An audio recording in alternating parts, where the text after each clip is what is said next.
BJP రాష్ట్ర అధ్యక్షులు పెద్దలు కిషన్ రెడ్డి గారు,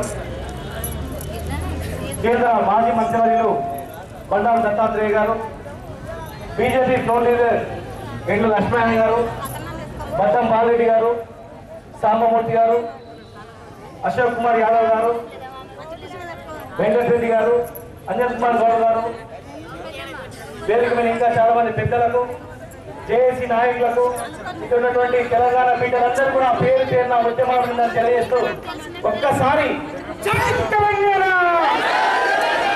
లేపాలమ్మా, జై తెలంగాణ, జై తెలంగాణ, తెలంగాణ ద్రోహులారా. మిత్రులారా, 19 తారీఖు నాడు స్టార్ట్ చేసినటువంటి ఈ పోరు యాత్ర పాలమూరు జిల్లా నుంచే కిషన్ రెడ్డి గారు ఎందుకు స్టార్ట్ చేశారంటే, పాలమూరు జిల్లాలో కృష్ణమ్మ తల్లికి దండం పెట్టి అక్కడి నుంచే ఎందుకు ప్రారంభం చేశారంటే, 150 కిలోమీటర్లు ప్రవహించే కృష్ణా నది ఈరోజు పాలమూరు జిల్లా మధ్య నుంచే పోతా ఉంటది. బచావో ట్రిబ్యునల్ ప్రభుత్వం కూడా 100 టీఎంసీలు మహబూబ్నగర్ జిల్లాకు నీళ్ళు ఇవ్వాలని జీవో ఇచ్చిన ఈ రోజు వరకు కూడా 9 టీఎంసీ నీళ్ళు ఇవ్వకుండా కనీసం పాలమూరు జిల్లాలో తాగడానికి కూడా నీళ్ళు ఇవ్వకుండా ఊళ్ళు కాలిపోతా ఉన్నాయి. తల్లిదండ్రులు వదిలిపెట్టి ఖాళీ చేసి వెళ్ళిపోతా ఉన్నారు.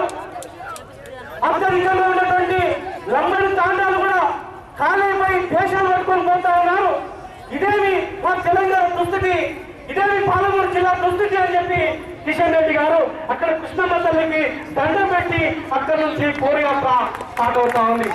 అడుగు కూడా ఎక్కడ చూసినా కూడా, ఏ గ్రామాల్లో చూసినా కూడా ఈ రోజు ఈ పోరుయాత్రకు ఘనమైనటువంటి సత్కారాలు ఇస్తా ఉన్నారు.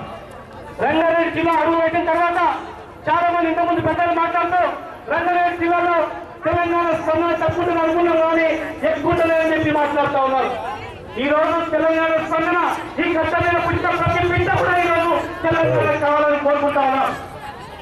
అభివృద్ధి పేరు మీద ఈ హైదరాబాద్ పరిసర ప్రాంతాల్లో దోచుకుని అన్యాయమైనటువంటి ఈ పేదరిక కూడా ఈ రోజు తెలంగాణ కావాలని కోరుకుంటా ఉన్నారు.